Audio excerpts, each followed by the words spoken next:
It was terrifying for me to live with a husband who was both a perfectionist and highly disciplined. If the towels were not arranged properly, he immediately took me to the bathroom to inspect the mess. My expression instantly became tense when I realized something was wrong with the towels. I quickly arranged them while awkwardly explaining to my husband that I did not know why I had forgotten to organize them. Although my husband seemed gentle, I never dared to slack off. Later, when I went to cook, I was terrified of making the same mistake again. I opened the pantry and repeatedly checked that everything inside was neatly arranged, making sure the labels on the cans faced outward. I checked everything over and over again, and only then did I feel reassured enough to continue cooking. Meanwhile, my husband noticed dinner was not ready yet, so he stepped out to the beach to greet our new neighbor. During their conversation, a casual remark from the neighbor inadvertently brought disaster down on me. My husband came into the house and began praising the neighbor, calling him young and handsome in a sarcastic tone. I immediately sensed something was wrong and tried to pretend I did not care, attempting to distance myself from my husband.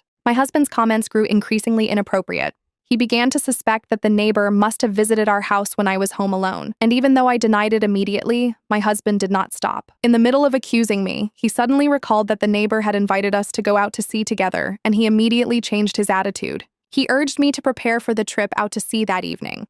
When we went out to sea with the neighbor, the weather suddenly turned. A storm hit, causing the sail on the boat to snap. My husband rushed to help, but in the chaos, he was accidentally knocked into the sea by the mast. The neighbor hurriedly grabbed his hand and finally managed to pull him back onto the boat. When my husband looked around, he realized I was gone. The two of them shouted my name desperately, but I was nowhere to be found. They contacted the Coast Guard to search the nearby waters, but only my life jacket was recovered. What my husband did not know was that I, the wife he thought could not swim, had secretly made my way back home. I took a package from the ceiling, a package containing money and other essentials for my escape.